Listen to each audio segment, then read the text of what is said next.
Once you, about a half an hour from now, you start. And I'll be like, turn this way.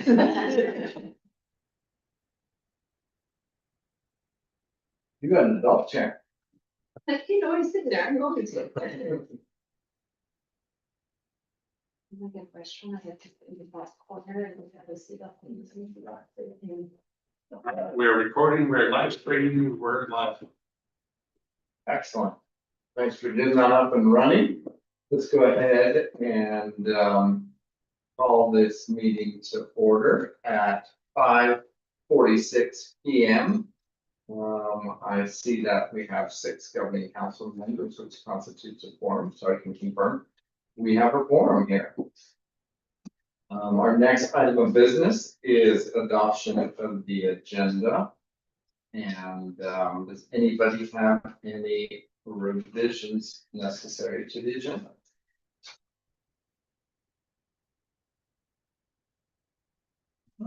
All right, I see none. And I have a motion to adopt the agenda. I'll motion.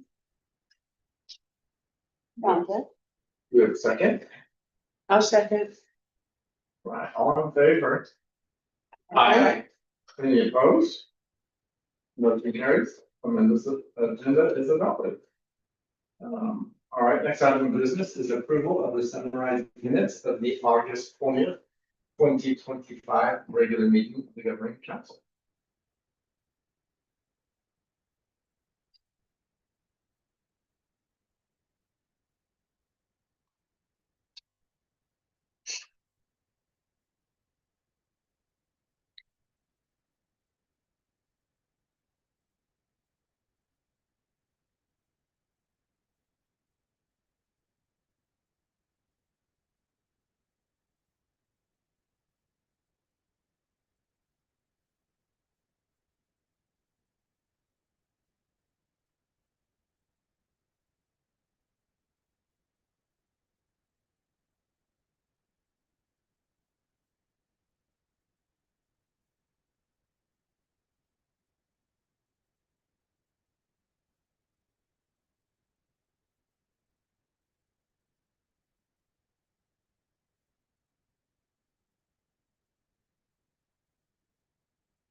All right.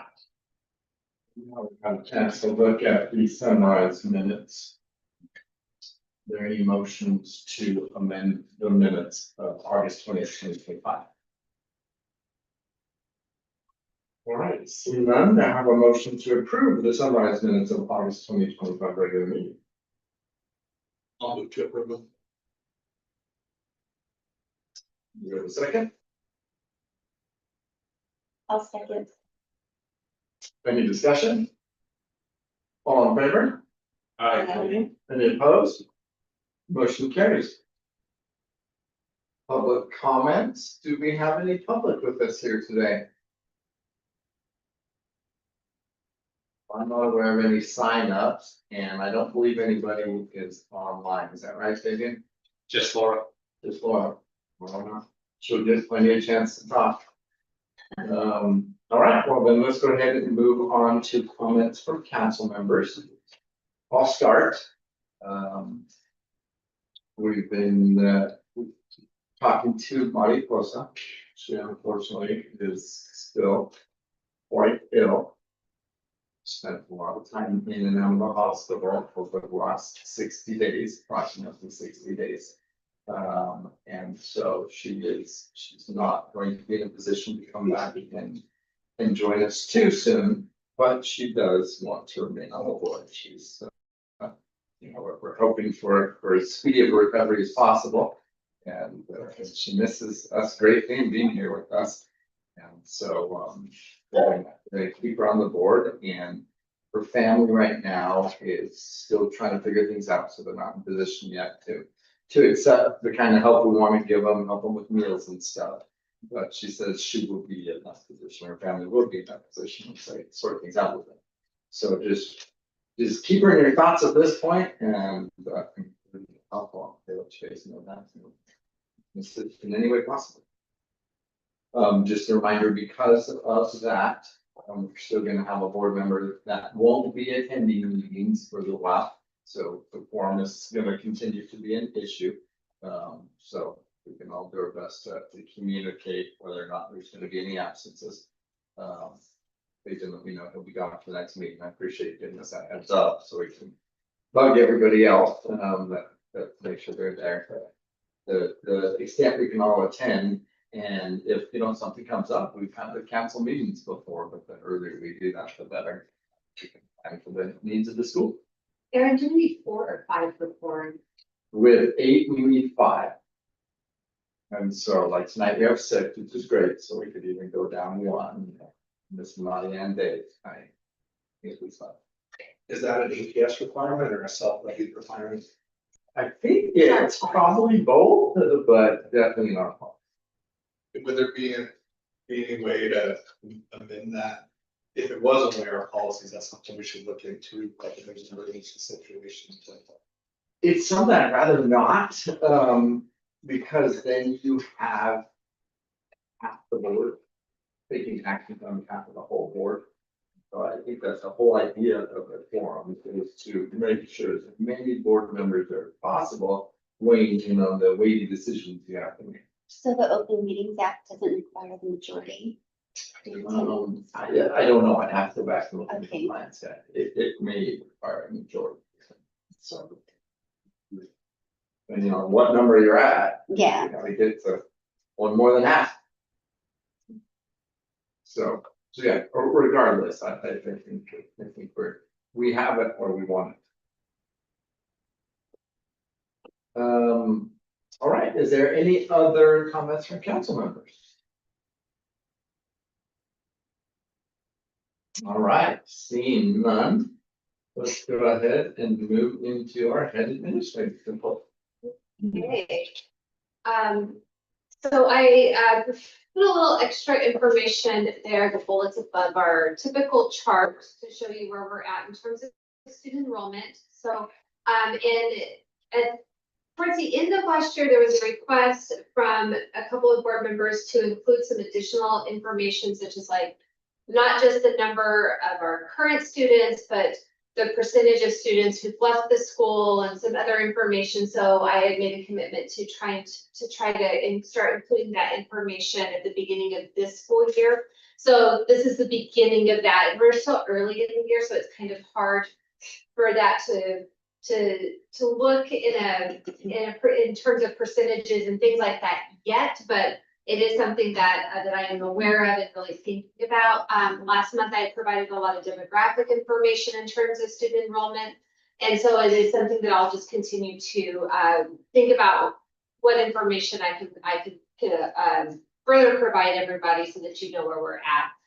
So for this school year, at the beginning of the year, we had 15 students who had registered to attend the school, but then they did not show up on the first day of school. So that just to kind of gives you an idea of, we hold these places, we register, we go through that whole process, have the spots held, don't get the spots to other people, and then they don't show up. So what I do, knowing that this happens, is I over enroll us. But never knowing exactly where the numbers are gonna really fall, because I don't know what grade levels it's gonna impact. If it could impact one grade level more than another grade level. So I do try to over enroll us, just so that we can allow for that shift at the beginning. And since the beginning of the school year, we have had 1 student withdraw. And so the current numbers are there. We have increased our numbers from August to September. So you can see at the end of August, we were at 355 students. And now we are currently at 362 students. Remember for our budget goal, and just keeping that there because 40 days coming up, our goal is 376 in order to meet our 40-day requirement for budget. So it does look like 40 days coming up like October 8th or something. So, I don't think we're gonna be getting in a huge influx of kiddos at this point. So we are gonna be looking at a cut of 40-day. One question I have is it looks like 8 is a fair amount under enrolled, or it's our goal. Would you any ideas why? It was a smaller, 7th grade was a smaller group of kiddos last year. And as well, it was a smaller group. And the majority of those kiddos stayed. So, so it just, I don't know why we're seeing that effect. Didn't attract a lot of new 8th graders from somewhere else. And we brought in some new ones as well. But because those numbers are lower, and our 6th grade number is higher than what it was last year, what we've had to do is create a 6-7 classes and 7-8 classes instead of having 6-7 classes in a straight 8th grade. We just don't have enough 8th grade numbers to support that. Yeah. And we'll see how many of those increased 6th graders roll through. Right, Yeah. exactly. All right, so building and playground improvements. So the work is continuing on the gates. We have a lot of, I forget how many gates I counted. I think we have 10 new gates or modifications to current gates that are in process right now. They're all in various stages of completion. There was some issue with the subcontractor who was working on the gates, and they've had to bring in a new subcontractor who started over the weekend and will be completing that project. So that's been a little bit of a headache. One of the issues that we've run into is that even the new gates that have been put in are now, a lot of them are already not working. And because the first person used a metal that was too heavy. And so now the gates are not, the hinges aren't strong enough to hold the weight of the metal. And so it's causing the latches to be out of alignment. And so gates aren't opening properly. And it's a little bit of a mess right now, but the main contractor is on it and has already secured a new subcontractor who, like I said, already started coming in and doing some work over the weekend. We are still waiting for the materials to arrive for the next phase of installations, which will include the shade structures over the shade canopies over the play structures on both playgrounds, the material to install the tile to install in the bathrooms.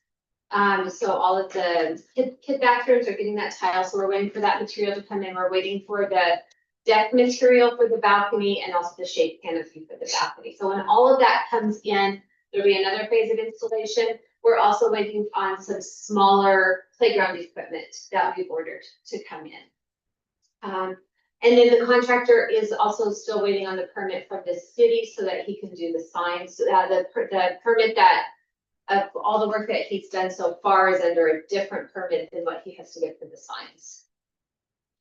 All right, so I just have a note here about charter renewal. I know that's the bulk of our meeting tonight. So I just wanted to point out that our application is due to AKCS by October 1st.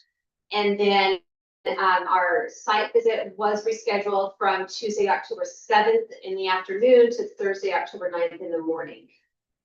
And then I've got important dates in there. The biggest dates are going to be 40th day on October 9th, charter renewal site visit on October 8th for 40th day, October 9th for charter renewal site visit. And then I failed to put one date in there, and that's November 12th is the day that we present our charter renewal application to the AKCS board. So do you have any questions?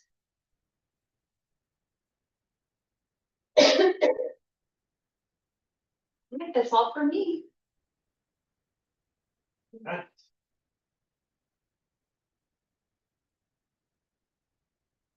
Let's go ahead now and move on to reports from invited guests.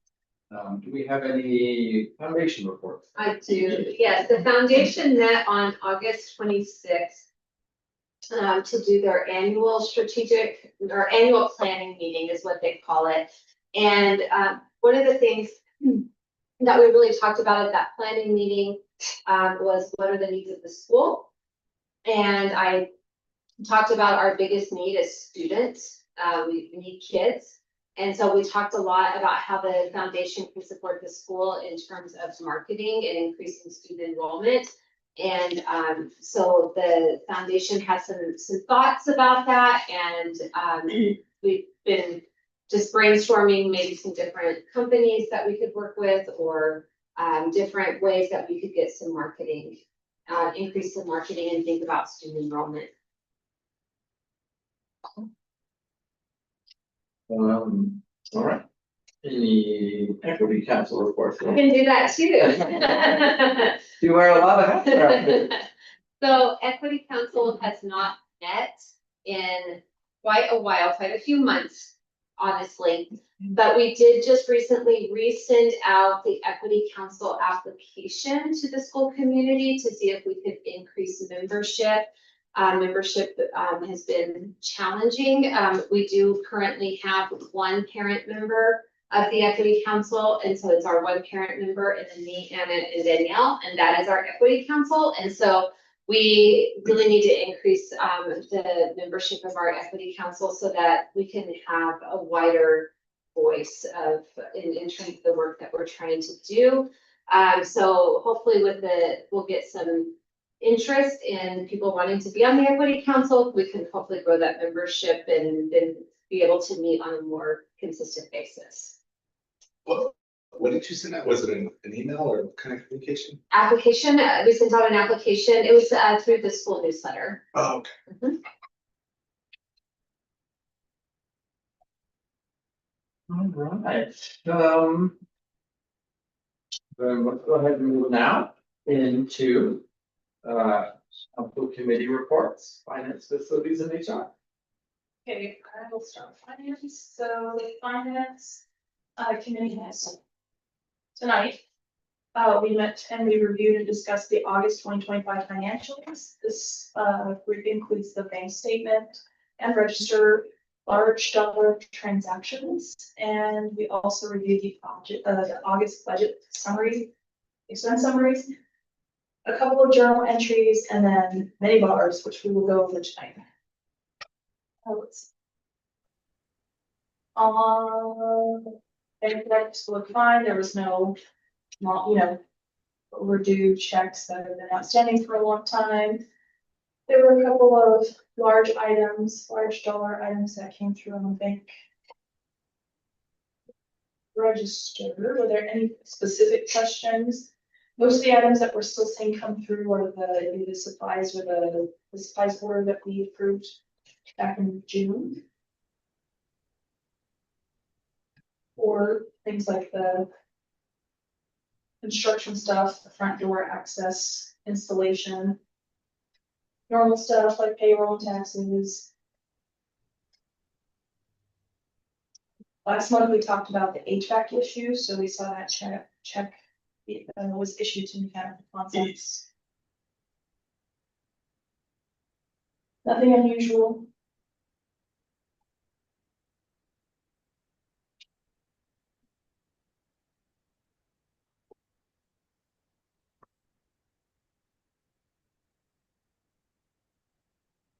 Does anyone have any questions on any vendors on there? I think the only one you guys maybe only seen once in the last year is that ThinkRight Technologies. Those were for headphones for testing.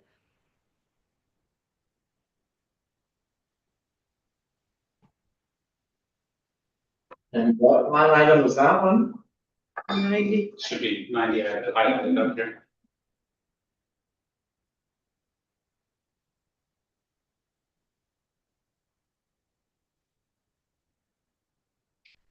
All right. Does anybody have any other questions?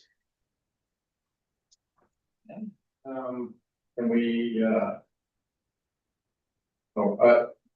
you've been presenting the budget report? Yeah, I was just gonna say, I think we usually do approval first and then we want to move ours, yes? So Yes. if there are no questions, I would move to accept the August financials. And I'll second.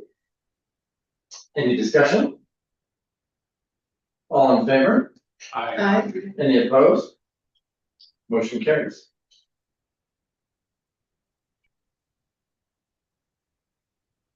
these look about, are these in order from your standpoint? In the Yes, they are. So bar 0001, that got voided because it was a duplicate of this bar that you're seeing here, which is 0002-I. So this is an increase for our capital outlay. So when we estimate budget, that's what most of these are. When we estimate budget in around April, we estimate based off of what we're seeing, and sometimes we overestimate how much we'll have at the end or underestimate. So in this case, we're going to increase it by $12,337. So we kind of underestimated how much we were going to carry over into the next year.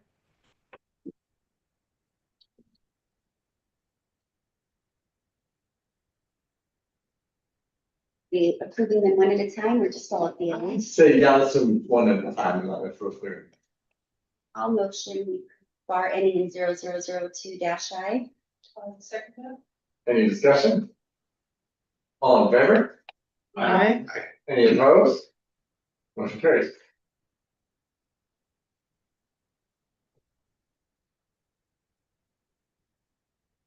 All right, this is bar 0003-D. I think I did this last year too. When I put in the budget for this, I accidentally put the amount we had in the cash code. That's that 11112 you're seeing where it says revenue. And that's not where it should go. This is not cash that we have, it's only budget. So I had to decrease the cash before I could fix the revenue code, which is the next bar, which corrects it to the right code it should be. So I'll motion we approve bar ending in 0003-D. I will second that. Any discussion? Any question? All in favor? Aye. Any opposed? Motion carries.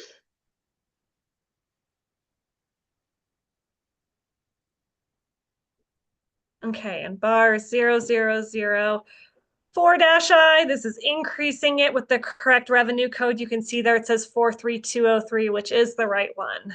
It is just budget we have to work with. It's a reimbursement basis fund. I'll motion we approve bar ending in 0004-I. I will second that. Do you want to take? Any discussion? All in favor? Aye. Any opposed?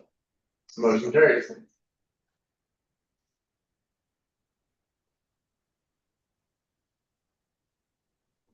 Okay, bar 0005-I, another increase one.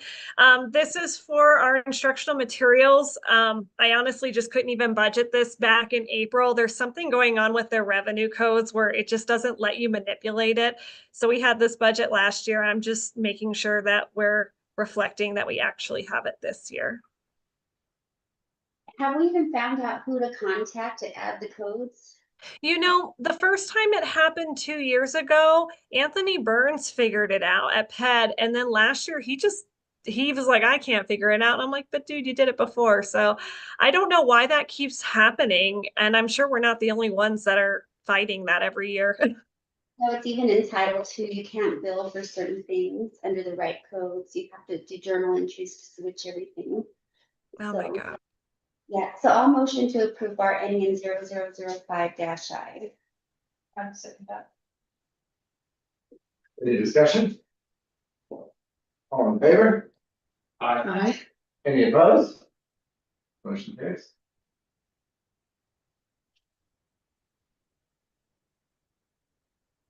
Okay, bar 0006-D.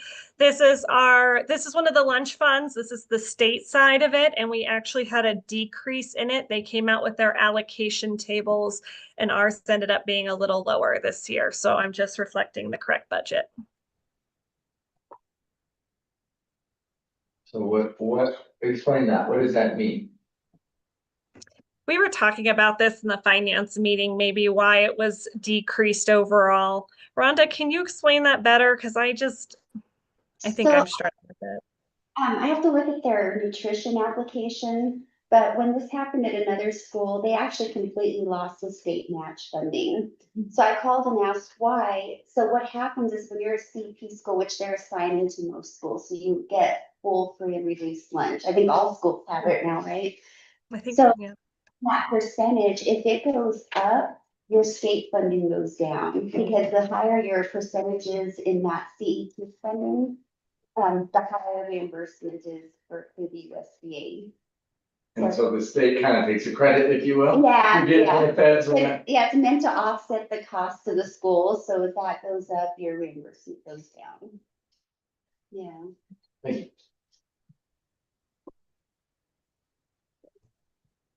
So I'll motion to approve bar ending 0006-D. That's second. Any discussion? All in favor? I, Any opposed? Motion carries.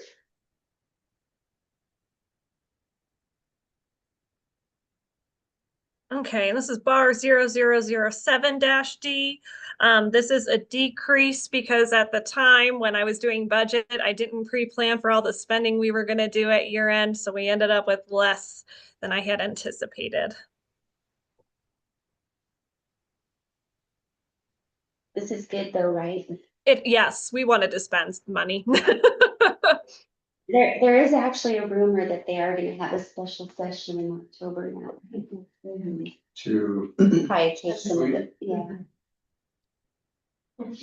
That's part of their trying to fund all the other stuff, or is that federal funding? Well, if I have my say, I feel like that's their way of just stealing our federal. Right. They knew we were gonna get so much money in carryover through the ESSER funds. So now they're taking all of our cash carryover in our operational accounts. Okay. So, yeah. and wait for the to get an idea of percentages versus full sweep, probably not likely. Oh, I don't know. I really don't know what's even going on at the state level financially. What's our current carryover? They know. Yeah, do they know? Our current carryover is a lot less, but what is it now? It's still over $1 million.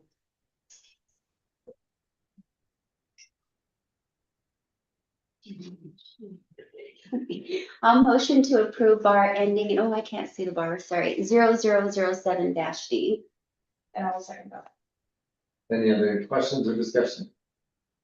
All in favor? Aye. Any opposed? Motion carries.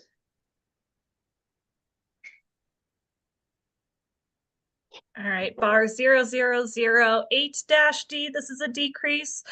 This isn't a decrease in funding, it's a decrease in what I estimated us to carry over in this fund. So this is the other food services fund on the federal side. So we spent about $4,000 more than I had anticipated when I was doing this in like March, April.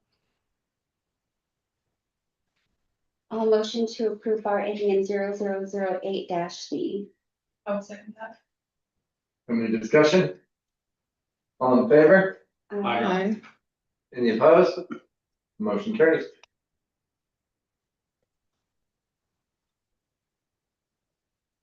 All right, bar 0009-I, this is an increase. This is because it's carryover from prior year to this year, and it was higher by about 5,200. So it's good we had more money come in.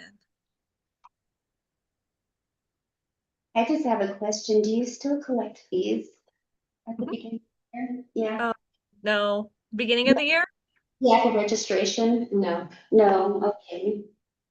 So activities is mostly just fundraisers then throughout the year? Right. Okay, And it could be like we get a grant that comes through the from the foundation for that the foundation applies for, and then we put that into activities money. I'm trying to think what else that we use activities for, or that we're how we, or like could be like if we have like money for sports and they're collecting money for that, then it goes into a sports activity account. Mhm. I'll motion to approve bar ending in 0009-I. I'll second that. Any discussion? All in favor? Aye. Any opposed? Motion carries.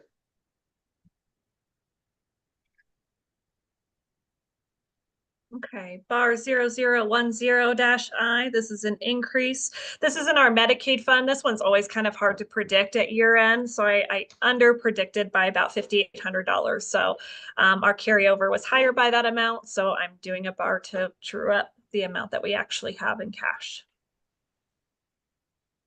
I'll motion to approve bar ending in 0010-I. I'll second that. Any discussion? All in favor? Aye. Any opposed? Motion carries. Almost there, everyone. All right, bar 0011-I. This is our HB 33. Again, this is one of those funds that's just hard for me to predict. I estimate sometimes, but I definitely did not estimate high enough on this. I have to increase it by $157,000. I'll motion we approve bar ending in 0011-I. I'll second that. Any discussion? All in favor? Aye. Any opposed? Motion carries.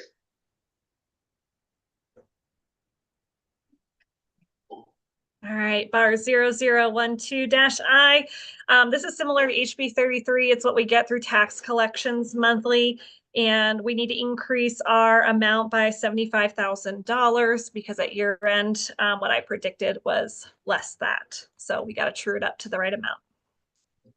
I'll motion we approve bar ending in 0012-I. I'll second that. Any discussion? All in favor? Aye. Any opposed? Motion carries. Bar 13 was voided, so we're going to jump to bar 0014-I. This is for the 31703 allocation, and I was just under by 16 cents on what they originally allocated. So they gave us an allocation amount, but I think it was the rounded number, and now they're just correcting the cents on it. I'll motion we approve bar ending in 0014-I. I will second that. Any discussion? All in favor? Any opposed? Motion carries. Where's the sensor at? I don't know. I think when Danielle walked over I there. walked over there by the No. thermostat. The other. By the In that thermostat. corner, I think there's a sensor.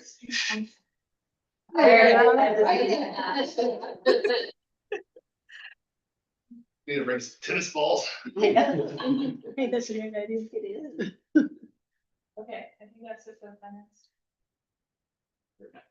With regards to the sweep, do we have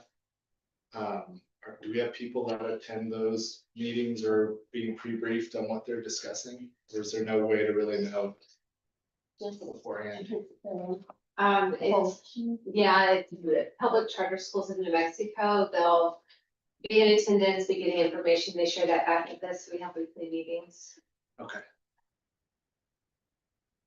So they should know I something. hire a lot of At some people, point. I don't earn more money. Exactly. All right, is that it for our bars? Yes. Do we have any action on supply of fixed assets? Anything further from finance, facilities, and HR? No. Thank you very much. Let's go ahead and move on to audit committee. I understand that Veronica's gonna step in for Jason. I am. Thank you. The audit committee met on September 2nd. In that audit committee meeting, we can review the corrective action plans for items that were noted on previous year audits. The review included accrual entries, large dollar vendors and procurements, and the capital asset roll forward. In the prior audit committee report to the board. Can you repeat those items? Sure. So the corrective action plan from prior years, specific items that we looked at were accrual entries, large dollar vendors and procurements. Okay, and the capital asset roll forward. Thank you. So in a prior audit committee report to the board, we had covered our inventory certification for all tracked inventory. So in our meeting, our committee meeting this month, we certified movable asset inventory over 500,000 as required by state statute.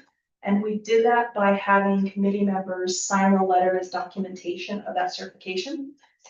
We do not have movable inventory over 5K.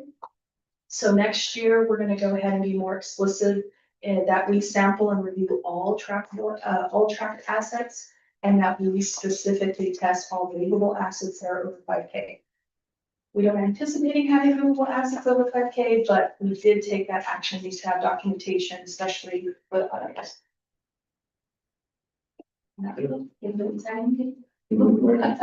Any questions? Laura, anything to add to that? No, all right, well, and nothing we need to vote on. So let's go ahead and move over to nominating council professional development committee. I don't have much of a report on nominating. I'm still hopeful that we'll get some interest in being on the governing council. On professional development, I am enrolled in the Zoom class on Friday afternoon from 1 to 3. And it's 1 to 3, but you get 3 hours of credit for it. It's financial and fiduciary responsibilities, effective governance, policies, and procedures. There was one earlier in the month. I did not enroll for that one because I had some conflicts. But I just wanted to draw everyone's attention to the report that I sent out. And you know, I don't know, this is not dated, but the one with all the charts on it all the way through the year, the individual like 1 hour sessions. If you'd like, I can send it out again. Just to remind everybody. But it goes all the way through April with classes that were set up at that point in time. But as we all know, there will be other classes that come up, just like these 2 in September. But I'll let you know if it's worth the 2 hours sitting there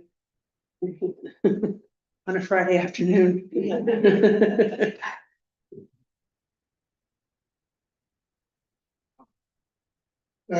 You know, one thing we can talk about, maybe not this meeting, because we have enough on our plate, is everybody be thinking, is there an underrepresentation on our governing council? Is there any profession or livelihood that we think might bring something to the board? And then maybe we could target, you know, we have scientists on the board, we have lawyers on the board, we got educators on the board, financial professionals. Is there anybody else we think would add something to it? I know we've talked in the past about maybe somebody in the kind of social work kind of area, therapist, that kind of thing. Yeah. So what do you think about it? Maybe someone in the construction field, since we're doing so much to improve the building. Maybe someone who has that kind of experience. And just different perspectives. Yeah. From the board. All right, we'll save the remainder of that discussion for another day. Now, the policy committee. Don't have anything to report. We have 2 actions that we have now postponed for at least 2 meetings. Because we needed to review and consult with council, and hopefully that can happen within the next month. It's the audio and video recording prohibitions and exceptions, and the student electronic devices. We'll see what the next month holds. Yeah. How much charter will But yeah, it's gonna take up that time. excellent.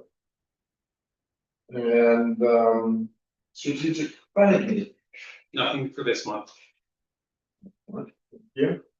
And academic committee. That's Dave is not there. Anybody have anything on Dave's behalf? I do not, we have written out, so All right, well, then that takes us into our old business. Item A is distribution of council self-evaluation. It came to my attention tonight that Dominic did that about 2 weeks ago. And so I know some of you have already answered it, clearly I'm one that has not.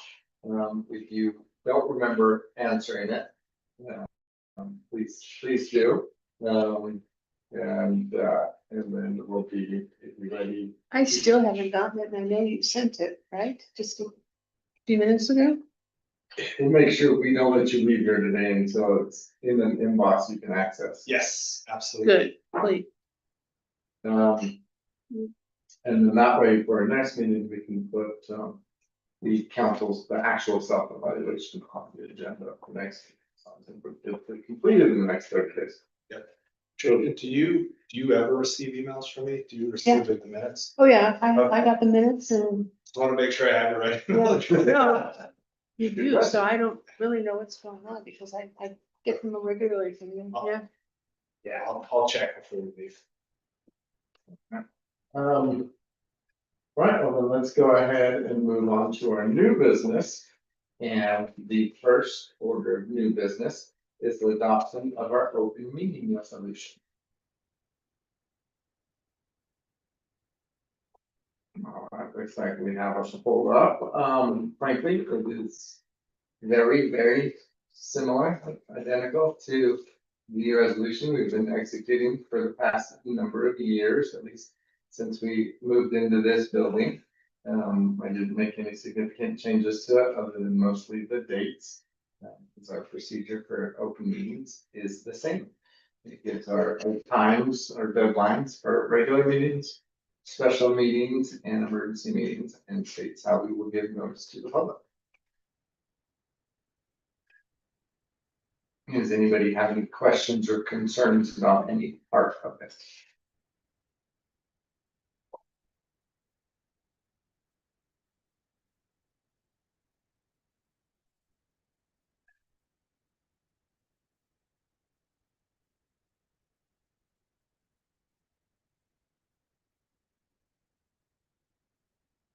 One thing I always point out on it is the president can call a meeting, but so can a majority of the council. If you guys ever find that I'm not calling a meeting that needs to be called, you can get together, 4 others and call a meeting.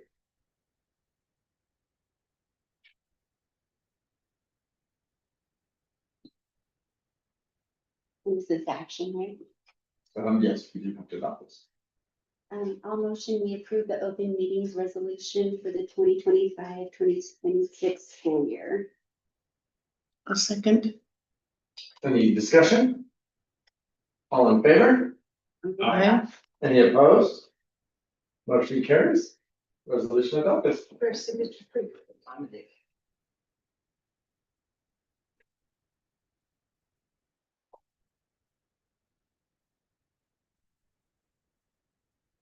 Go ahead and get this on. I'll put in grass go. I'll let you borrow my pen, but it's not mine. That's nice, and I wouldn't hand that to me. All right, so our next item of new business is action on committee assignments. Thank you. I'll note that this first, you call first. Okay, so I was looking at our committee assignments. We're gonna have to do a little bit of changing. Begin, do you have access to the Dropbox from that computer? Yes. So, And I figured out right it'll allow you to pull this up. I'm sorry, I should have put this in the list to ask you to get ready. Okay. And if you go into charter, no, I'm sorry, committees. There you go. And then committee list 25-26. All right, and so I've started to tweak it a little bit. Yes, because I still have it open. So let's have yours be the master.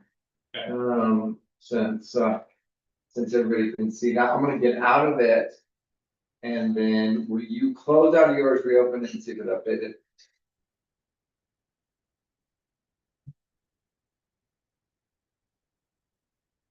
Okay, good, it did. Okay, so, what I did is removed, Mariposa from the, executive committee. I wish I had for you, Miss Christie, is she still on the audit committee? Okay, so she's still on the audit committee, so I figured we're not gonna mess with any of her other committee assignments. I don't think, Veronica, help me with this, but I think the only reason she's on this audit committee is because she was president. Yes, but I think we talked about just leaving her as just a regular member. Okay. So we didn't remove her from that. We'll just leave her on as just a normal audit. There's no limit to how many, so we won't mess with that. Okay, Yeah, and we don't have any kind of bylaw or anything that says the president has to be, okay, right? perfect. Okay, good. All right, then, so I'd say at this point, let's not do any other changes to hers. I changed mine, added me to the executive committee now. And I was on onboarding of new members, strategic planning and charter renewal. I'm happy to stay on all those committees at this point. And so I would advocate that we leave me as we see there. So we'll just go kind of in reverse order. Veronica has you on finance, facilities, HR, academic. You are on audit, right? Okay, so if you could add her to committee 3 audit. Is there any other committees you're on that we don't have recorded? Not at this time. Is there any other committees you're dying to join? Never needed. Okay, well, we'll leave that for now. Dominic, we have you on executive. The executive committee by bylaws is made up of the VP, the president, and the secretary. Why all this strategic planning? I started Yes. doing those meetings, Yes, okay, so have you do the strategic planning? but I'm willing to join, and not have a name in case I know. Okay, then if we go up to Rhonda, finance, facilities, HR, policy, charter renewal, and assessment. Are those all accurate, Rhonda? Yes. You feel like 40 on it? All right, Pat is executive, nominating and council professional development and strategic plan. Right, so I'm not on policy anymore, right?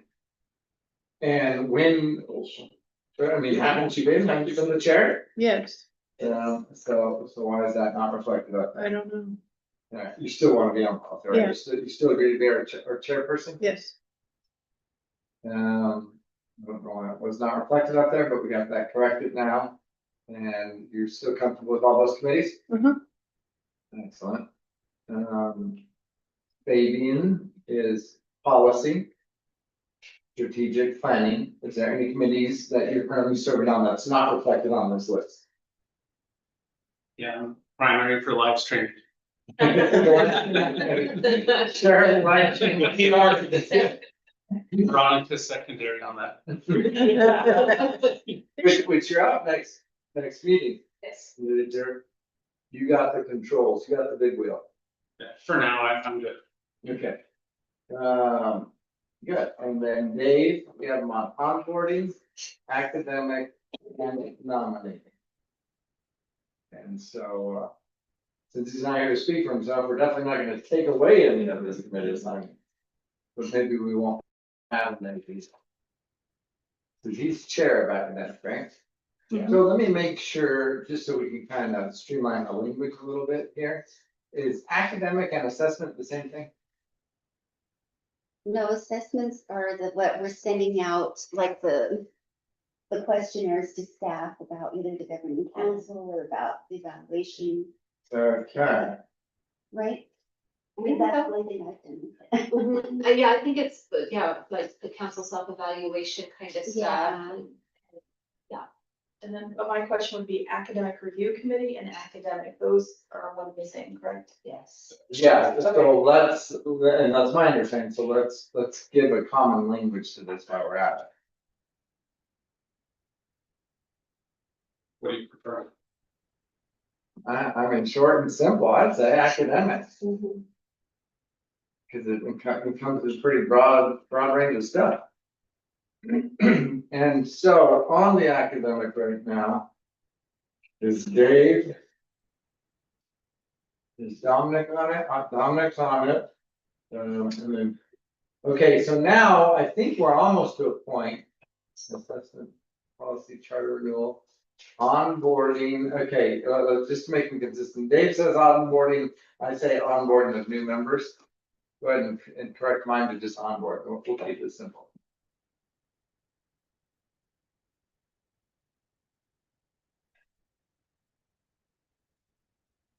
All right, does everybody feel that the rest of that is pretty consistent at least? Okay, so now let's jump to the other sheet in this book and make sure it's still accurate. Because this has not just the GC members, but the actual committee members. Standing committees, is Veronica, we're finance with Veronica, Rhonda, Anna, Christy, and Laura. Yes. Is that all right? Executive, okay, change the Monte Costa for me.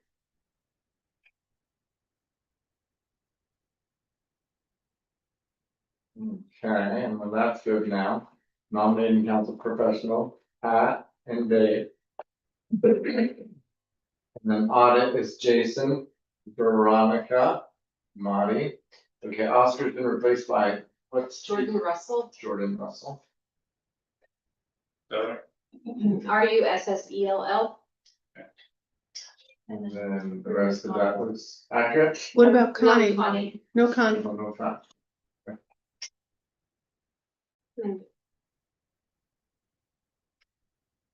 Okay, policy, Pat, Rhonda, Fabian, Marty, and Christie. Okay, good. Strategic, and I know I'm not on the policy, but if you guys want any help dealing with the lawyer and some of these things, I'm happy to. Was Dominic on strategic planning with us? No, Yeah. Yes. yes. And also, when Christie, Yeah. She showed up every meeting. Even when some of us forgot about it, she's like, hey guys, it's coming.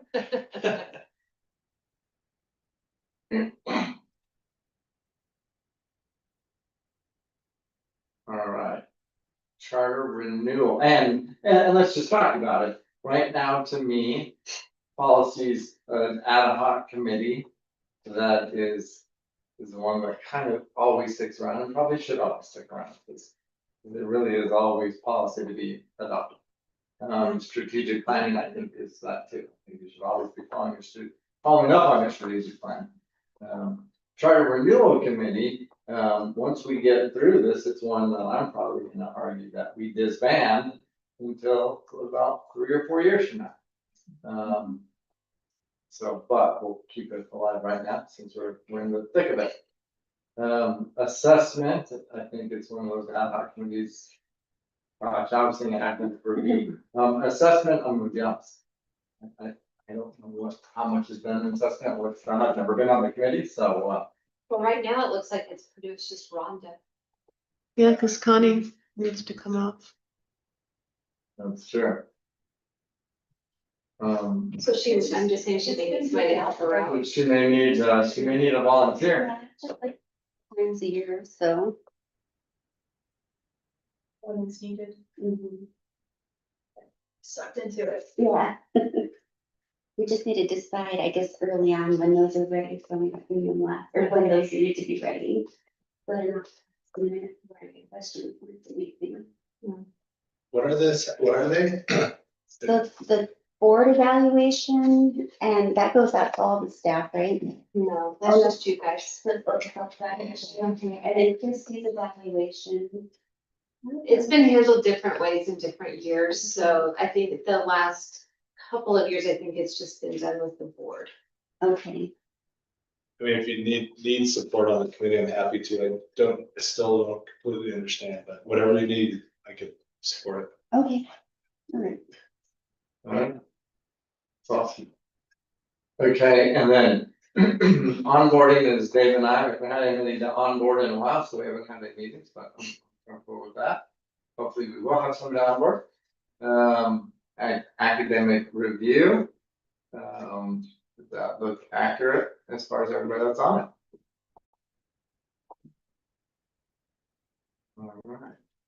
Alright. We had a list of other proposed committees.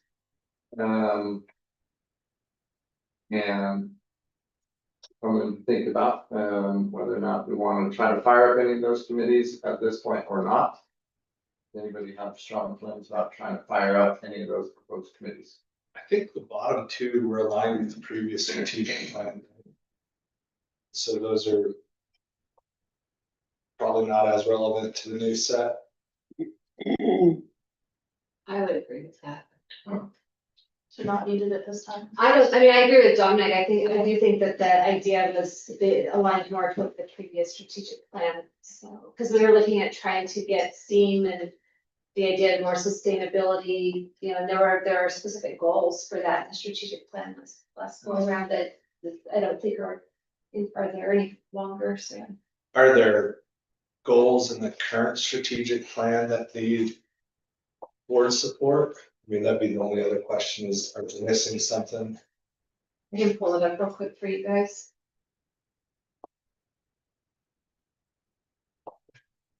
But I would agree, you can get rid of the bottom two for now. You know, when I was starting to organize the strategies and goals within the strategic plan to try to get us going again soon on a rhythm of here's the status of each of these. Yeah. At least notionally, it looked like we were pretty good in terms of having alignment with committees. Yeah. But it's Christie pulls that up if we happen to spot something. Yeah. I'll just read the goals and then that you can kind of think through if you need anything extra.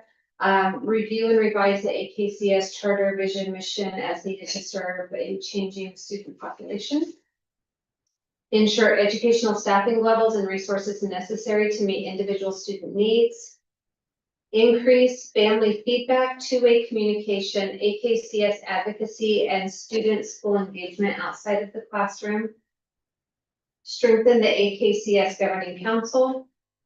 Maintaining and growing an effective and sustainable fundraising and development approach that empowers AKCS to fulfill its charter, vision, mission, and core values. That's the foundation's goal. And then we've got the equity council's goal. And that's it. I can't think of another committee that's needed based on those. Can I ask for, I feel like that there was, at one point there was a committee that worked on my evaluation. And so I thought you and Jenny did some work and with Connie, but I don't know if that was a committee or. I think it would fall under the assessment one, and I think we just had helped out. I don't know if that. I feel like assessment's a newer committee. And if it is or isn't, then we kind of mushed it in with like some of the stuff that Jenny and I were doing, like on strategic planning and that kind of stuff. But I think that falls into the assessment area. It is a form of assessment, it's an HR based one, but. I agree with us too, just remove them. Yeah, I agree. And then service to school. I think we've tried to get that balloon off the ground a few times. And even talked about it in strategic plan, maybe it was even in the strategic plan at one point. About mandatory service requirements and stuff.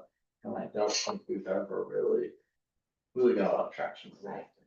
It kind of falls under the engagement, right outside of it. which either of those two, and I don't know that there's a need for either of those two right now, but I think leaving them is the possibility. Here's another possibility about them, it's kind of engagement related, but one thing I noticed, both in her foundation report tonight and reading the charter, is that advertising, for lack of a better word, that, enrollment, and so to me, that is a need that our school has, is ways to bring students to our door in this era of homeschooling and declining birth rates and all the reason that we have a 5-year trend, and not just us.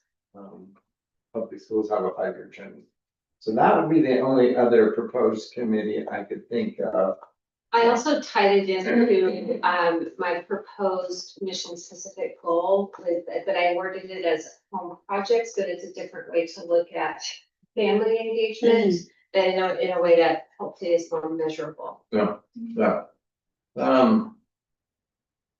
So, and what we can do, if everybody wants to kind of give a little bit of thought, because I think this is a big deal, we can put it on other proposed committee now.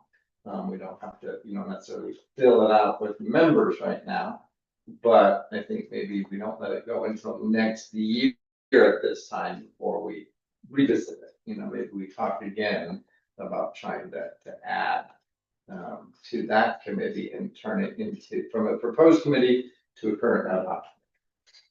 I wonder what that one is, that fit tied to where we target bringing in a new member. Mhm.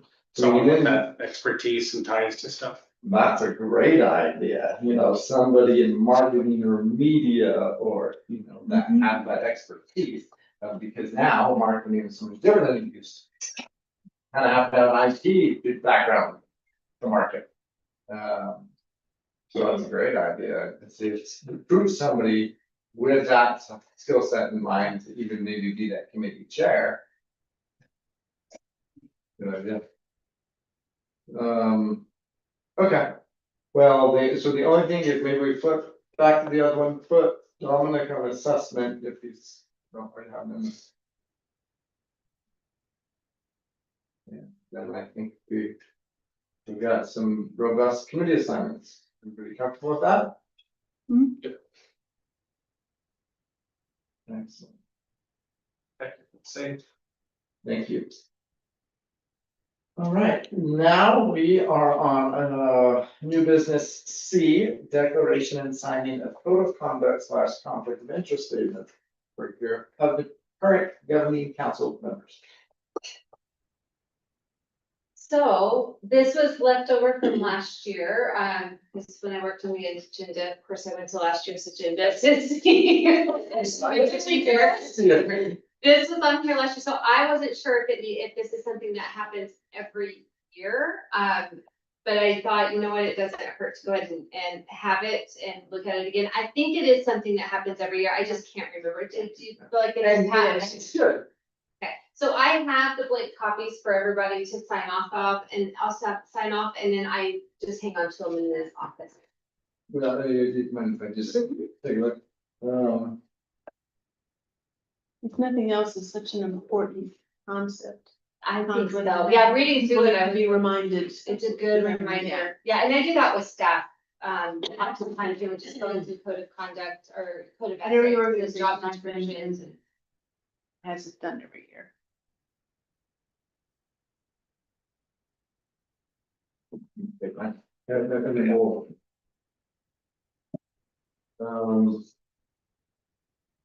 And if you guys want, I know we have Sunday and time about tonight, but if anybody wants to read through it real quick, and if there's anything anybody wants to talk about.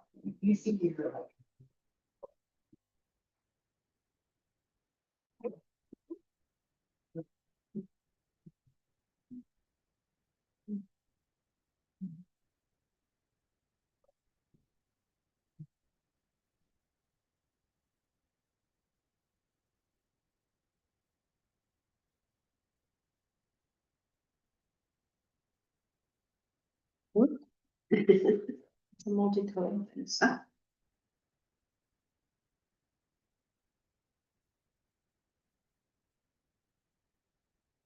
So, Mhm.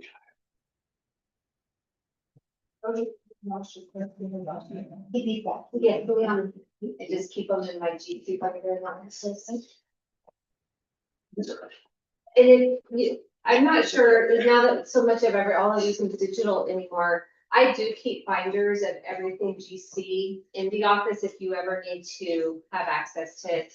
Agendas, meeting minutes, open meetings, actually all the originals assigned, everything, it's all filed in the office. So if you ever need it, just know it's there. All right, any other discussion on code of conduct conflicts of interest? Go ahead and move to new business item D, discussion and action on the revision of the AKCS vision and mission statement. So I think this could be worded as revision of the mission. Okay, so like I had shared at the last meeting, the turnaround time to try to put a draft together before the meeting versus when we met with the staff, it was really tight, and Anna and Danielle and I didn't really have a lot of time. We put something together. Overall, I felt pretty good about it, but what we kept feeling was that it was just way too long. And we wanted to really think about some of the words that were in there. And again, just because there's words with, again, multiple meanings. And we really wanted to try to come up with something that was shorter, a little more concise, and but still effectively communicated what we're trying to portray. So what we are suggesting is the mission of Alice King Community School is to provide a rigorous and nurturing multi-age learning environment where students thrive. Through a well-rounded curriculum and project-based learning, students experience authentic learning opportunities that fosters critical thinking, problem-solving, resiliency, and leadership in order to grow into positive contributors to the school and beyond. The commitment and active partnership of the students, families, educators, and the community are critical to achieve successful student educational outcomes. So we try to get rid of some of the redundancy and less words, thinking about what's already captured in our mission, so it's not, or in our vision, so not trying to be redundant and say it again in the mission. So that's what we are proposing, but of course, we are open to thoughts, feedback, or if you want to leave it the way that you had approved it at the prior meeting, we totally understand that too. I love the new version because it got rid of enriched. That's for you, Dominic. I do like it. I'm good with it. Good job. Yeah. No, but. We had help. Yeah. That'll help us get to that point. We just wanted to make it like, who are we? Mhm. When you read it, what do you learn about us? That's really what we settled on here. It's awesome. And we felt like the word nurturing took care of safe and supportive. So really just trying again, just to be more concise, less redundant. All right, with that, can I have a motion to revise the AKCS mission statement as we see before us? I'll make that motion. I'll second. Is there any additional discussion? All in favor? Aye. Any opposed? Motion carries. Who was first and who was second? And I second. You guys reversed the order. They don't want to make your minutes harder. Yeah, Hey, they were very kind to you on all 1,200 bars. yeah. At least they kept it the same. Yep. All right, well, then, we are, done very good here, people. 6:55, and we're on our last, but greatest agenda, I think, of the evening. New business E, discussion and possible action on approval of charter renewal application. Right, so hopefully everybody received the application, the draft of the application. I sent that out. I don't know when, I just realized, I don't know if I sent it to Anna and Danielle, I don't know if you guys were on there. I think I sent it out to Rand Saturday, so hopefully you've had a chance to read it. It's pretty lengthy, so I tried to get it to you with enough time So hopefully you had enough time because it was a lot. I don't even know where to start the discussion, because there's a lot here. I guess it maybe, was there anybody who did not have a chance to read it yet? Or at least kind of peruse it a little bit? I haven't gone through the whole thing. Okay. Then I think do you guys want to just start with what are the things you're wondering about? What are the things that you feel like needs clarification? I'm not really sure the best way to go about this. Erin, do you have any thoughts? Well, yeah, I thought just a couple of the big items, maybe have you go over some of those first, and I'll give you some more ideas what I think Okay, are big items. And then maybe that'll kind of help spark discussion. You know, when you think about, well, why are we a charter school? Why do we charter? Why aren't we just another APS school? What about us specifically? What do we do different?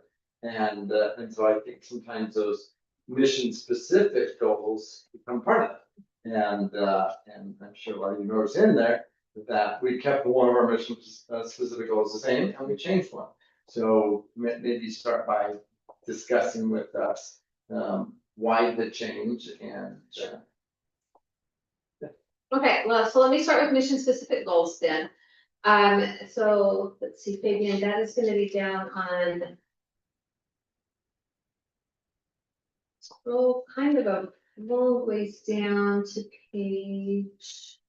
Like 40. Yeah, it's kind of a ways down there. Okay, it starts on page 27. The very tail end of page 26. Yeah, keep going, keep going. After all the financial stuff.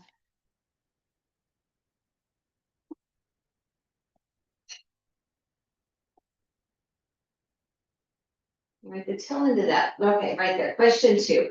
Provide evidence of outcomes related to mission specific goals. So we have 2 mission specific goals. The first one, this is a reminder of what we've been working on. It's increasing the percentage of students in grades K through 8 who remain with the same teacher for a minimum of 2 years in a multi-age classroom. And then that's our performance criteria to see whether or not we're meeting our goal.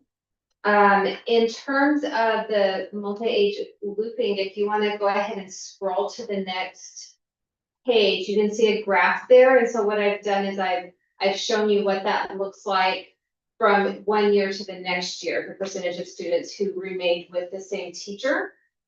And then underneath there, there's a table that talks about, did we meet or did we not meet?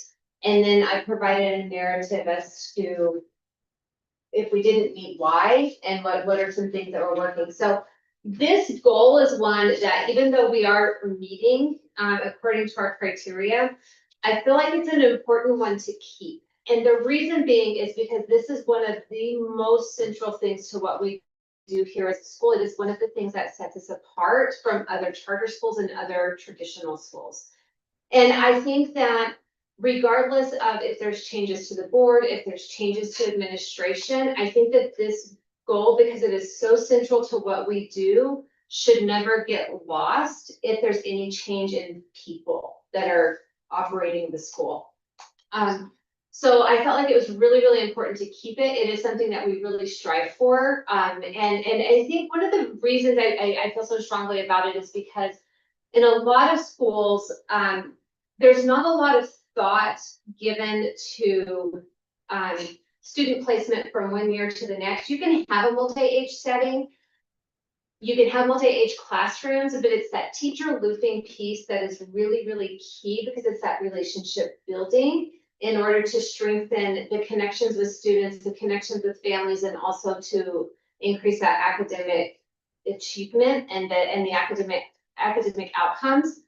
In a lot of schools, what will happen, even when there's like combo classes or what they call multi-age classes, you know, they may be like, well, it's convenient for this 1 year, but the next year it doesn't really work, so we're gonna mix it all over. Well, we've had years when we've had to mix it all up, but our goal was still keep the kid with the teacher. If the teacher's no longer here, then keep the kid with their peer group that was with them in the class. So you keep that same class of kids together and loop the kids. And in more traditional schools, what will happen is that, let's say there's a behavior problem with the kiddo, one of the very first things is, well, let's try changing classrooms.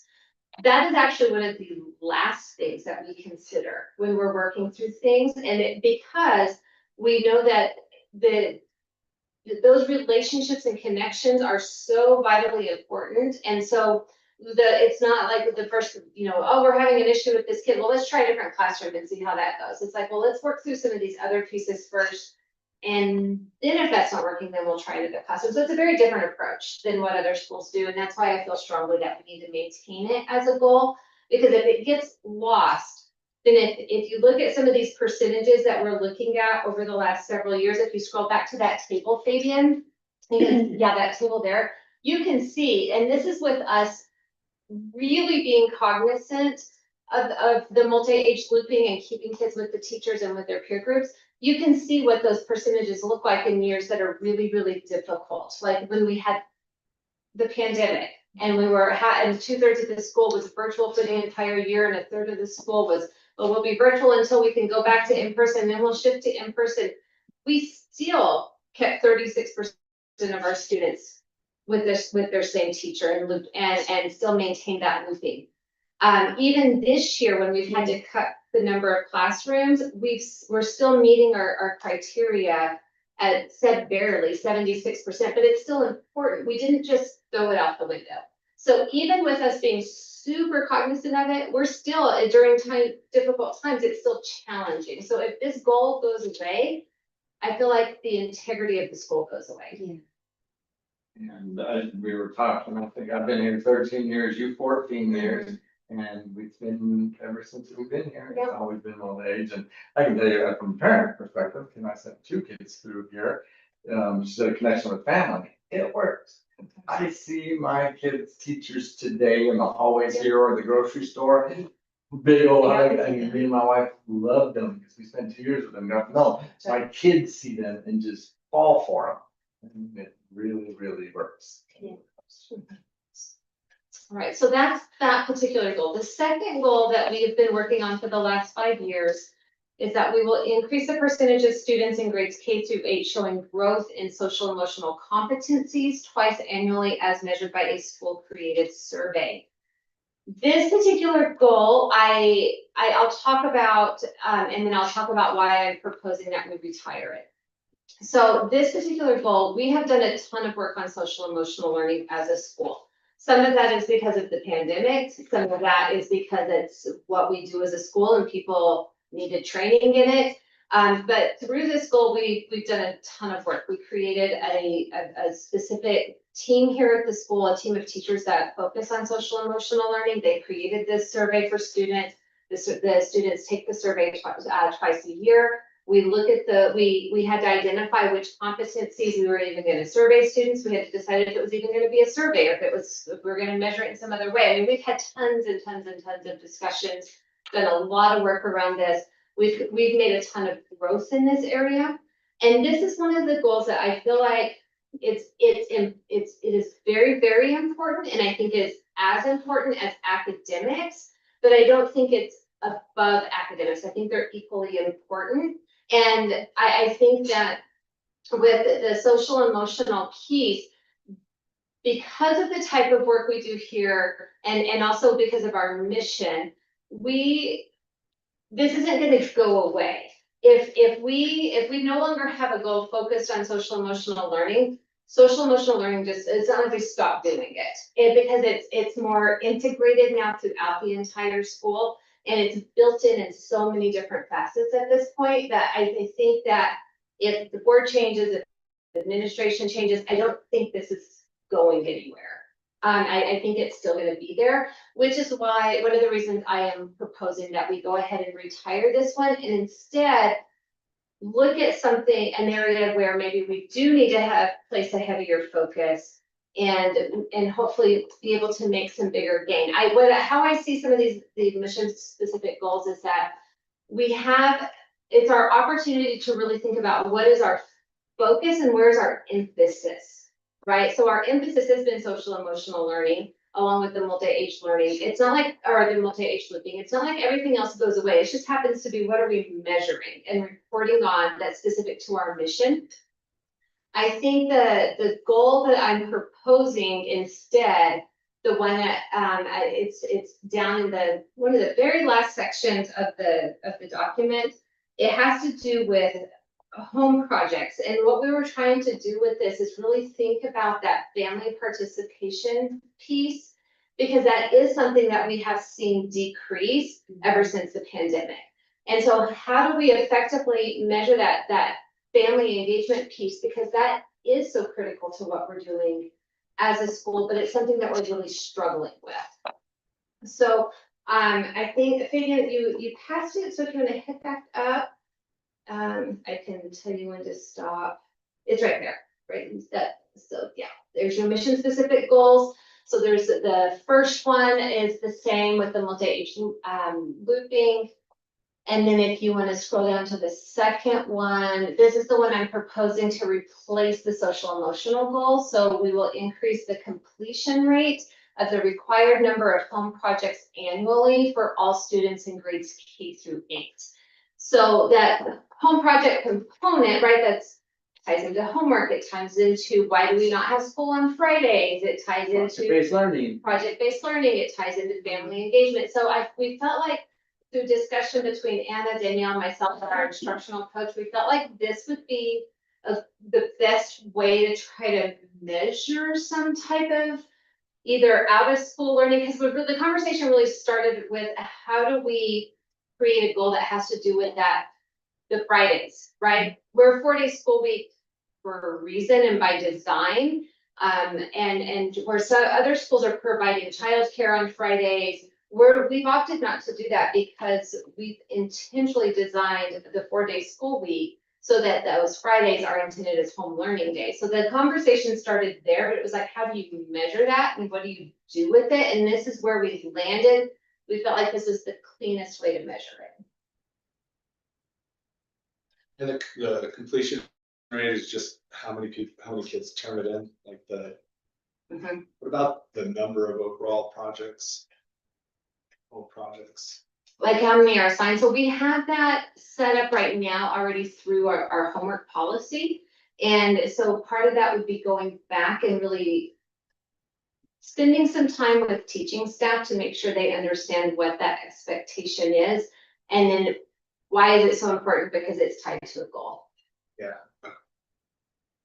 I like it, and it ties in with the newer mission statement that we just approved tonight, which specifically calls out, the curriculum, project-based learning, the authentic learning experience and opportunity, A lot of times you hear people will say like, oh, my kid's gonna miss because we're gonna go do this thing. That's so much better than sitting in a classroom. So there's your opportunity, right? You're not missing class. Yeah, no, I like that. I like you. You might have missed it, but do we have a baseline percentage We do not have a baseline or percentage. estimated one?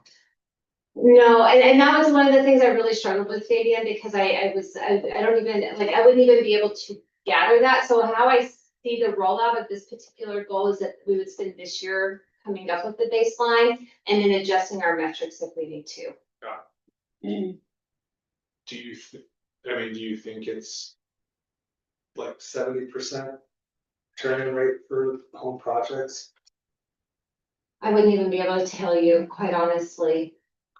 Yeah, and that's why I don't know if the metrics that I put there are reasonable or not reasonable right now, but we had to have a starting point. And I did talk with Joseph Escobedo, who's the charter director for AKCS, and he even said like it doesn't have to be perfect right now. Right. So it's something that can be adjusted as we work through the process.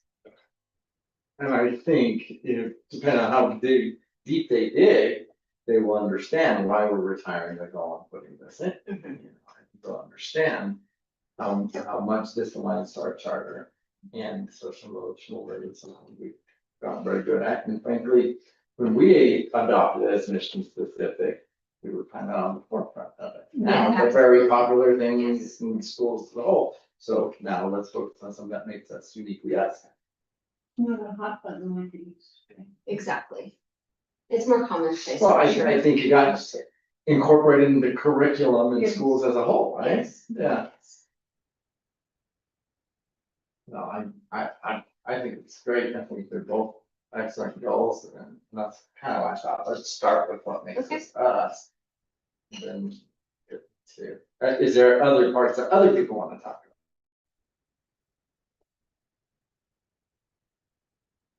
I don't know, just from the financial piece, you know, obviously, for the governing council, we have to be very cognizant of it.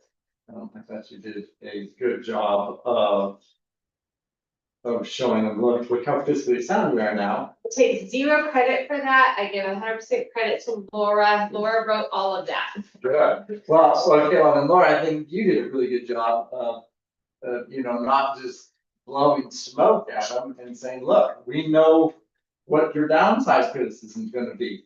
You're gonna say, well, maybe you're not deploying your resources effectively enough, and sure, levy that criticism at us. But we're gonna look pretty, you know, omniscient when they go and try to sweep us. Be like, look, that's why we were trying to be so fiscally conservative, so we're ready for things like this. Yeah, and I have to admit, the details of all the ratios count. Me too.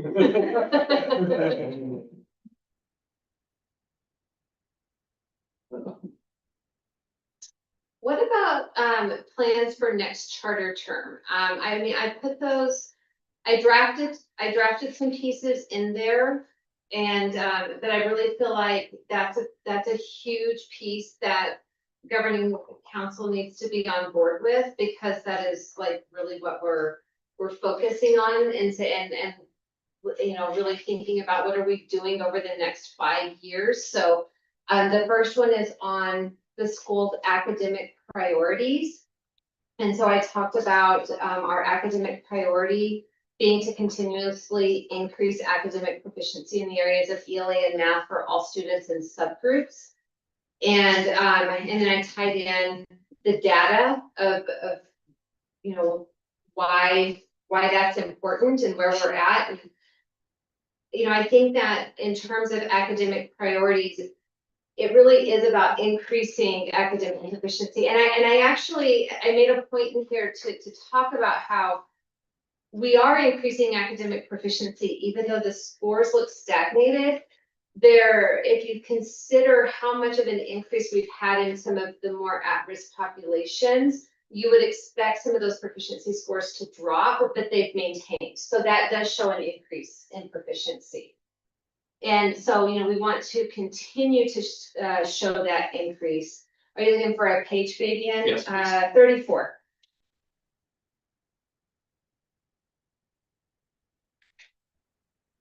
And as far as focusing on the ELA and math, as I read it, if I understood the Keep data going well, up a little bit further.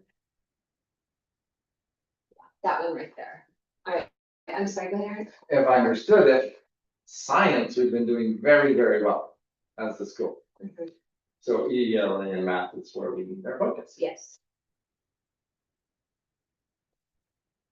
So, and then I talked about how I set our goal a little higher in math than I did in ELA, because I feel like we're not performing, and never have, and across the state it's true.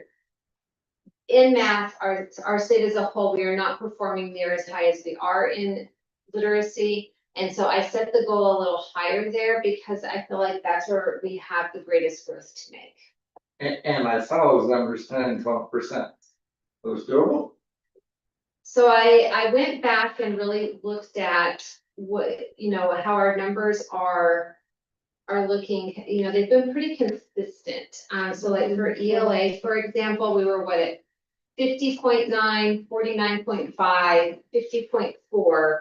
So the thinking is that, well, if we can get 2 points per year, that's 10%, Yeah. right, over the next 5 years. So 2% to me feels reasonable. But it's also gonna depend on what's happening with some of our subgroups and kids coming in, and how well we're able to retain our students. Does it also count on whether assessments change? Absolutely. Because assessments change, and on this assessment, these guys are 60%, whereas on this assessment, they're 49%. I'm sorry? Did we have a change in assessment tools? The assessment, the state assessment changed in 2019, 2020. So the 21-22 school year was the first school year that all of this data was, because there had been a change, but then COVID happened, and now this is the data. So could we change assessment tools again? Absolutely, because it does tend to shift about every 5 to 7 years. And administration changes can really. Mhm. Okay, so then I talked about strategies that we're gonna use to address the academic priorities over the next 5 years. Just talking, really just, that is also coming from our, core charter values that are in our strategic plan. So some of this is aligned to that. So it may feel very similar to you, and that was intentional. And then there's some things that you may have picked up that I brought in from other sections that were part of this too. Looking at some of the academic pieces, because a lot of that academic work that we've really tried to bolster through over the previous 5 years, we're going to continue through the next 5 years.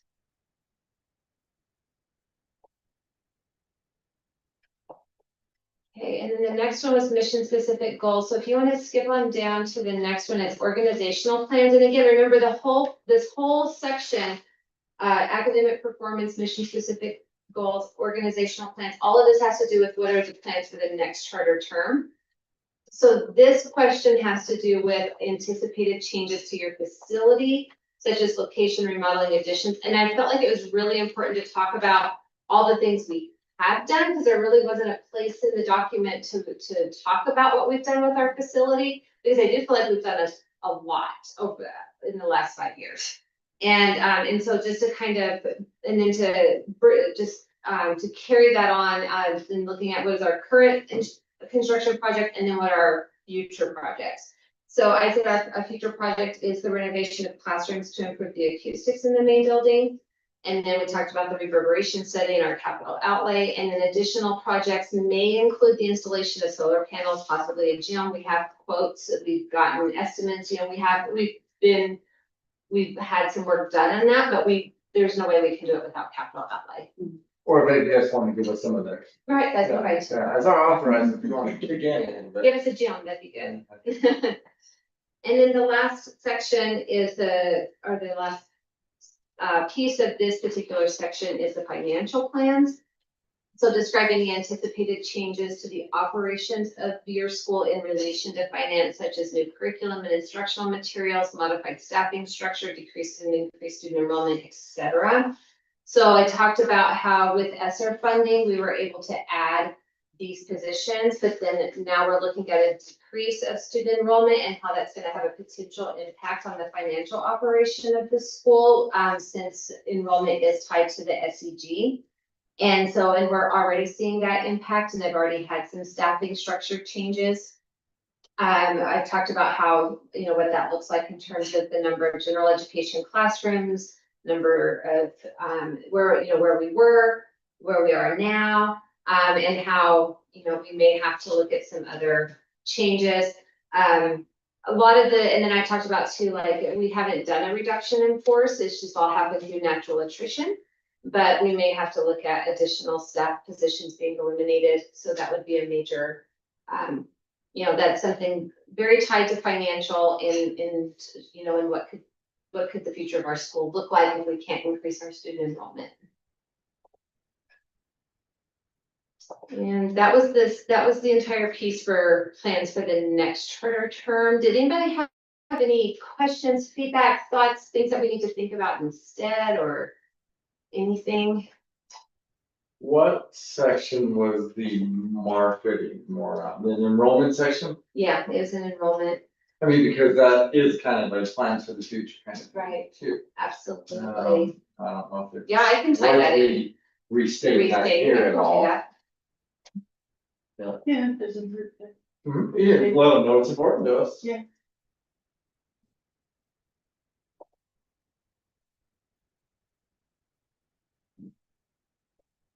All right, I can add that.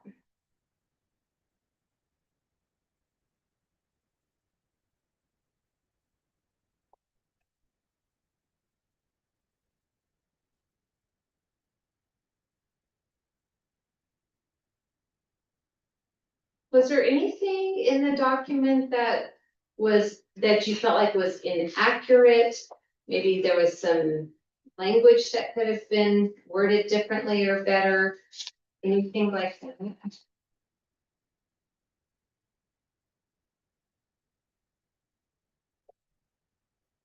I found it very hard to find any flaws.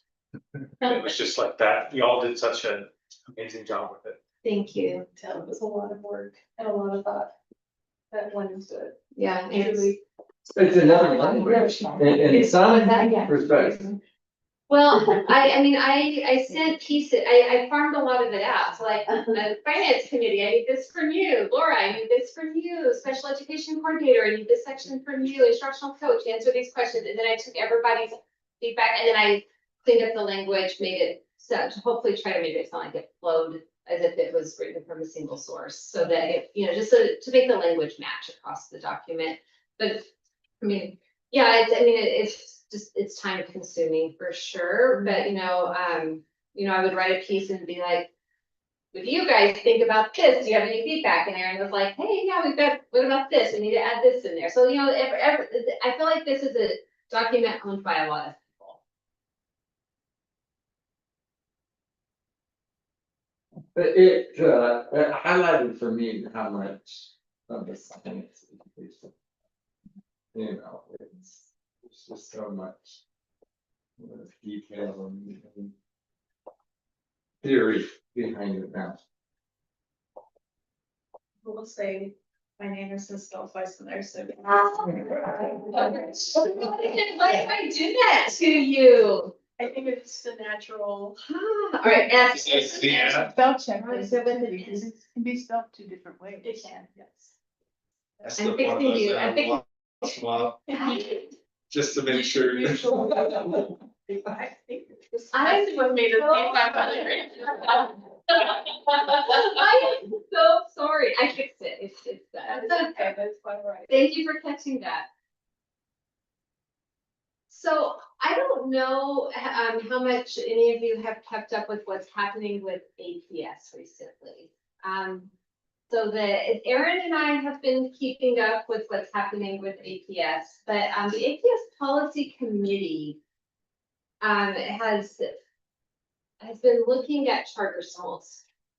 And they've been having a lot of meetings recently and really thinking about the current charter school policy and if it needs to be revised. And they're wanting, there's a push to put in some language that may not necessarily align to state statute. And things are a little heated with AKCS right They now. really want to close some charter They do schools. want to close charter schools. They made the news, didn't they? I don't even know. I heard they made the news for the infight within the board. Yeah. I believe it comes after Yes. Okay, all right, see, I didn't even know that. So I'm gonna actually pull up the questions because this all ties in with what we're doing with charter renewal, and I think it's really important that you all are just aware, because as we go into this charter renewal, I think it's important for us to know who our audience is and like what, you know, just kind of where we are as a school. So there were 6 questions that the AKCS policy committee are really looking at. So what is the benefit to charters that apply for AKCS authorization? What disadvantages are there to being authorized by the Public Education Commission? What is the benefit to APS to authorize charters that apply to us for authorization over Public Education Department / Public Education Commission? What are the challenges to the APS district? How do we construct fair language for a moratorium on new to district charter authorizations?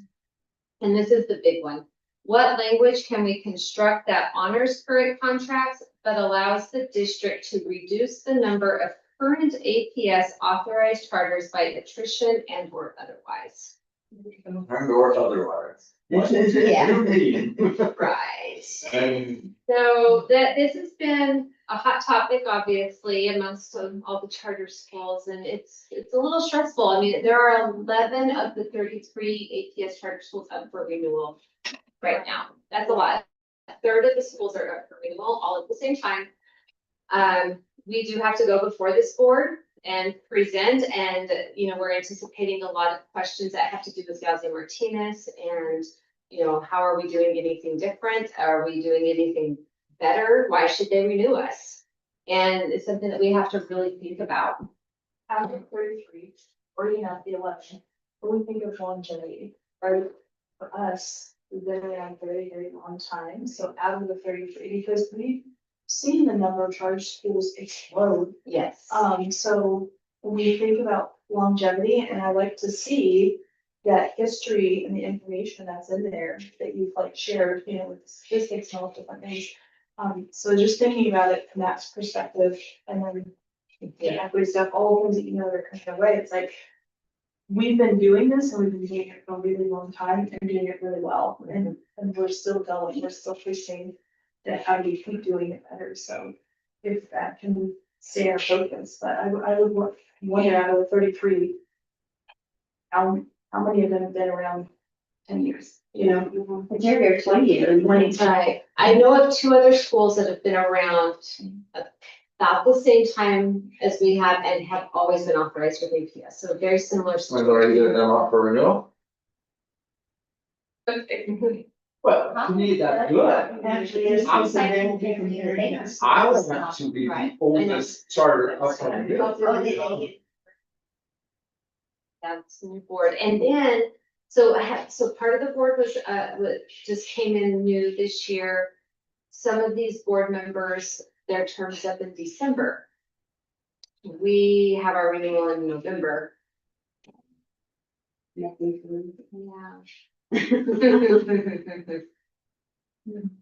Yeah, so I just think it's important that you're aware, that, that this is going on in the background, and it's a huge source of stress for us as a school. And then, if they decide, they have to have good reason to not renew us. The law states that, and there are certain reasons that they it has to do with if you have, if you're not fiscally sound, if you're not making academic improvements, there's very specific reasons that they have to find for you to not renew you. So in terms of those reasons, I'm not worried. I feel like they don't have a reason to not renew us, but I also feel like just with the climate right now, that there may be some people who try to fit their reasons into the law's reasons, if that makes sense. Well, they just never recovered the enrollments after COVID. And so they can get rid of it. And so I did, Erin and I put an email together. We did email the AKCS policy committee just to let them know, like, hey, here we are. This is important to us. Here's why. We talked about that longevity with the district. And then after the last policy meeting, I think that was last Monday, I sent a follow-up email yesterday just to invite them. Come to the school. Come meet with me. Come see what we're doing. Tour the school. See it in action. I'd love to answer your questions. Learn about charters. I'll be happy to talk all about what we do and the fiscal part of it and how we give you 2% of our money. And so, for your portfolio, we really help you as a district. We're not taking anything away. We give you 2%. Yeah, You guys send students here Yes. because we can serve. That's right. And we know that. Yeah. We know that because we've made phone call or cold call to Uh, ask about, oh, my child, da, da, da, da, da, and they're like, who's right for you? It's King, right? You call like a parent client phone number or any of the resources, oh, your kid has an IEP, I have the exact school that you need to call and see if they're ready to enroll you. And that is what you'll get, because I have done that. Yeah. And it speaks loudly for Right. us, but you guys think we do a good job. You wouldn't send students our way if you did. Well, it saves them money too, if they can pass the cost on to Yeah. us, right? So, so I'm thinking about renewal overall with the application, I did think about. And I did change some wording, everybody submitted pieces, Veronica did, Laura did, like I said, a special ed coordinator. So I did shift some of the wording around just to make sure that I was really thinking about who the audience is, who's going to be renewing us, hopefully renewing us. And really making sure that we're focusing on the Yazzie Martinez subgroups, because that is really important.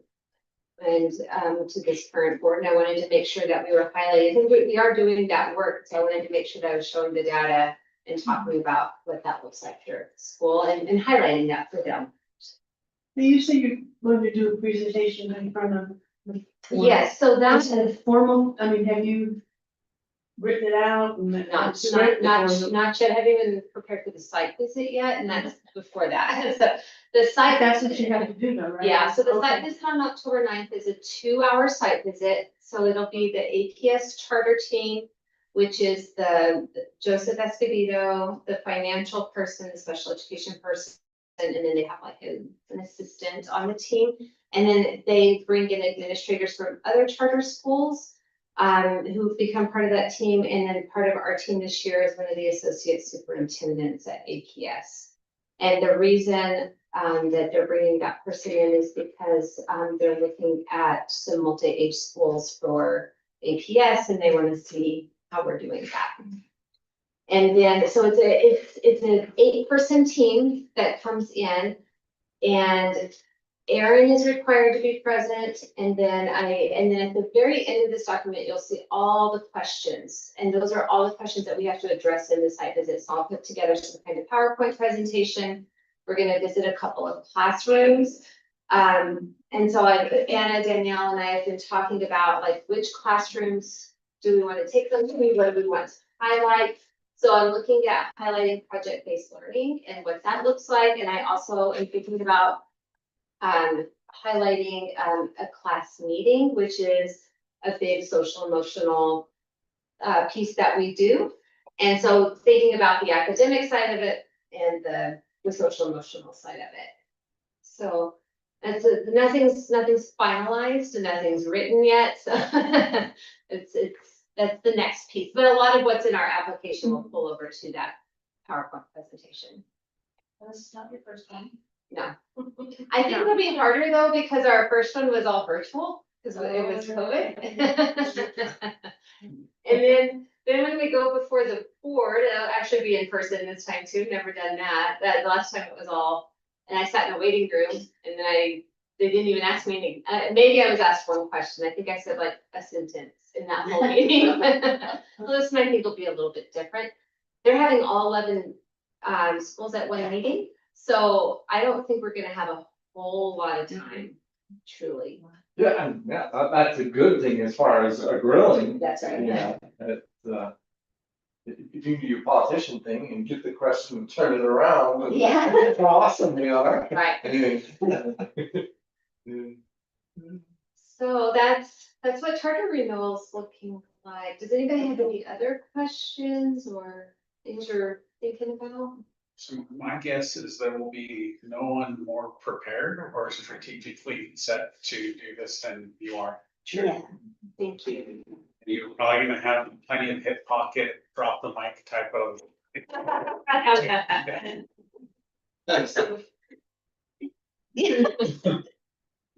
We'll see. It's a lot. Luckily, we got a good team though. A lot of good people, but it's coming together. I feel confident about it. I feel good about it. I think I tried to keep the information in the application concise because they didn't, no more than one paragraph. Well, I didn't say it in one paragraph, I need a page. So it's tricky. But I think hopefully we did a good job of articulating what we're doing, the reasons behind if things aren't looking good like student enrollment. Hopefully we've given good sound reasons for that. But people who don't live in the charter world, it may cause concern and confusion, and so we'll have to just be ready to talk about that. We'll try to do stuff on enrollment, we're probably trying to do this stuff on ELL. Yeah. Right, because we're so much lower than that. So as long as we kind of know where our soft spots are. That's right. I think that-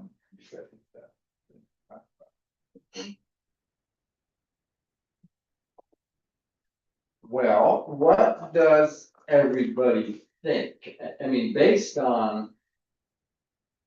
The only suggested change we had is maybe mentioning marketing at the end. And the reason I'm asking is, are we in a position to approve this tonight? Or do we think we need a special meeting to approve it? We were prepared to do a special meeting in case, you know, it's just a lot and we had some changes and we had gave her those changes and she took them back. And so we were prepared to schedule a special meeting next week. Do we feel like we need to do that? I don't think so. I would actually ask you, with your comfort level with it, is there anything that we've discussed tonight that has any kind of major change that you would want or need from, us or to take it back?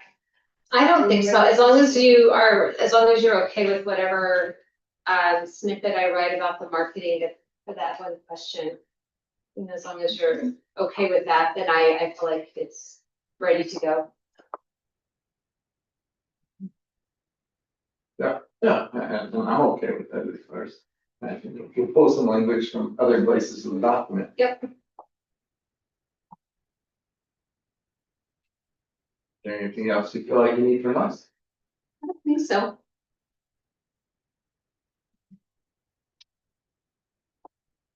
Does anybody have any other questions we discussed before? It's Christie or the rest of the administration. You know, one thing I forgot to share, sorry, Erin.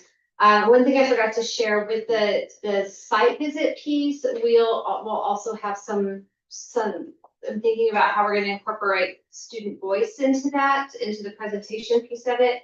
And then for the board meeting, I'm looking at possibly having families, parents or students or both, actually make public comment. And then also thinking about having some staff or parents or students, or even some former students, send emails to the board ahead of time. Yeah. So. I it's know still one, good I to know the last name, suspect. But it shows the commitment to the board, Yeah, even long after. it shows them, you know, to understand why you stay dedicated to the board.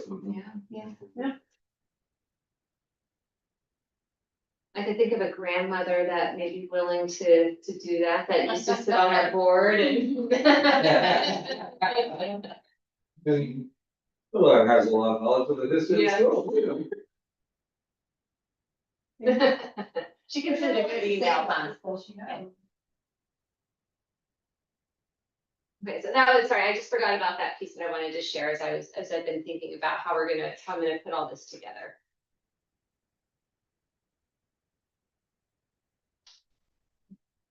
And they're pretty clear who they want at the site visit. Mm-hmm. They give this and must include at least, they're like, these people. Yep. All right, well. Then if we're all comfortable with it, well, excellent work to everybody that had a hand in it. But can I have a motion to approve the charter renewal application to be sent to APS with the revision regarding marketing that Ms. Christie's gonna do in the section. Plans for the next charter term. Plans for the next charter term session.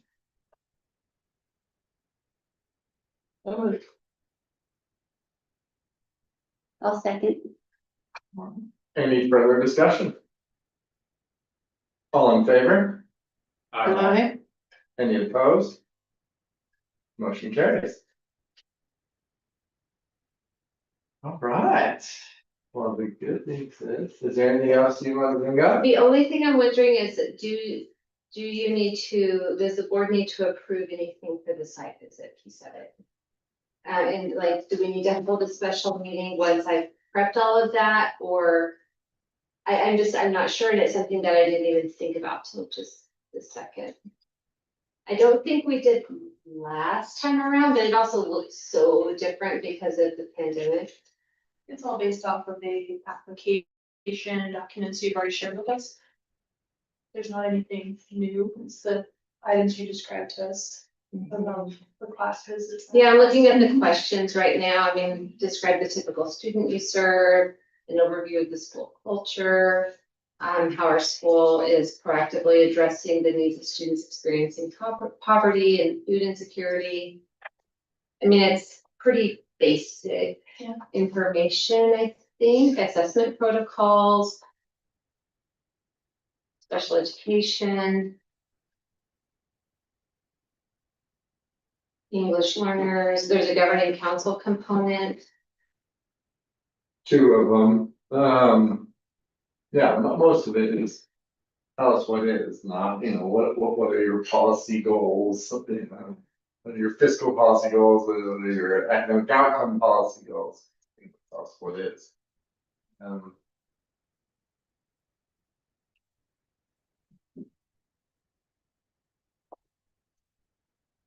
I would say, I don't think that particular presentation needs to be approved. The applications. I think this is a presentation of the application. That's what I think That's what it too. feels like. Okay, thank you. All right. Well, then. Seeing no further business, can I have a motion to adjourn at 7:42 p.m.? A motion. A second. All in favor? Aye. Any opposed? Motion carries. Next meeting, October 15th, 2025.